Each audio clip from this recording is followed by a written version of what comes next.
नमस्कार साथियों, मेरा नाम है डॉक्टर नवीन शर्मा। मैं कैंसर क्लिनिक जयपुर का डायरेक्टर हूं। हमारी इस सीरीज़ में हम ईसोफेगस यानी आहार नली के कैंसर के बारे में चर्चा कर रहे हैं।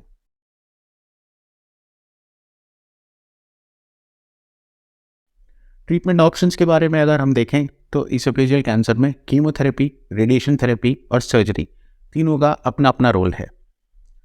किसी भी कैंसर की तरह ईसोफेजियल कैंसर में भी ट्रीटमेंट ऑप्शंस डिपेंड करते हैं कि बीमारी का टाइप क्या है, स्क्वामस है या एडिनोकार्सिनोमा है, तथा बीमारी की स्टेज क्या है।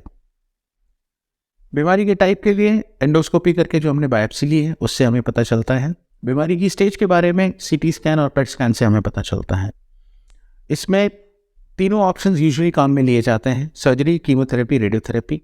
उनका ऑर्डर क्या रखना है ये डिजीज़ की स्टेज पर डिपेंड करता है। अर्ली स्टेज डिजीज़ अक्सर पहले सर्जरी की जाती है, उसके बाद कीमोथेरेपी की जाती है। हमारे पास अनफॉर्चुनेटली इंडिया में जो पेशेंट्स आते हैं उनमें से ज़्यादातर पेशेंट्स स्टेज 3 या स्टेज 4 के होते हैं। स्टेज 4 के पेशेंट में ट्रीटमेंट के लिए क्यूरेटिव इंटेंट से ठीक करने के हिसाब से सर्जरी का कोई खास रोल नहीं होता है। स्टेज 3 में यूजुअली कीमोथेरेपी अकेली या फिर कीमोथेरेपी विद रेडियोथेरेपी पहले की जाती है, बीमारी को कम किया जाता है, उसके बाद अगर फीजिबल होता है तब हम सर्जरी के लिए जाते हैं।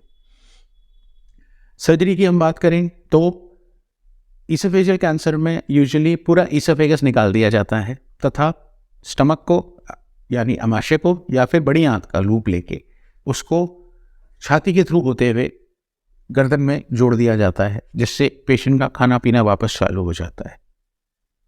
हम कंट्री वाइज अगर बात करें, जापान में इस बीमारी का इंसिडेंस यानी अकरेंस बहुत ही ज़्यादा है। हमारी कंट्री में उतना नहीं है, परंतु हमारी बदली हुई जीवन शैली, चेंज लाइफस्टाइल की वजह से इस कैंसर का इंसिडेंस, इस कैंसर का नंबर ऑफ पेशेंट्स हमारी कंट्री में भी बढ़ते जा रहे हैं। ये oesophageal cancer one of the dangerous cancers में आता है जिसमें सर्वाइवल रेट्स अच्छे नहीं माने जाते हैं। अर्ली स्टेज पर अगर ये पकड़ में आ जाता है तो इसमें हम क्यूरेटिव इंटेंट से पेशेंट को ठीक करने की कोशिश कर सकते हैं।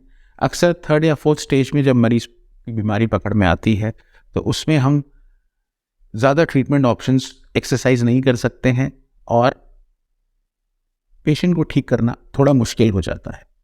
मेरी आपसे इस सीरीज़ के बारे में, इस सीरीज़ के बाद में रिक्वेस्ट केवल एक ही है, अगर किसी भी पेशेंट को, किसी भी व्यक्ति को जो तंबाकू और अल्कोहल का सेवन करता है और अगर नहीं भी करता है, अगर कभी भी आपको खाना निगलने में कोई दिक्कत हो रही है तो तुरंत एक फिजिशियन, गैस्ट्रोएंटरोलॉजिस्ट, कैंसर के डॉक्टर किसी न किसी को कंसल्ट करें, जिससे आपका एक एंडोस्कोपी करके हम ये रूल आउट कर सकें कि कैंसर नहीं है।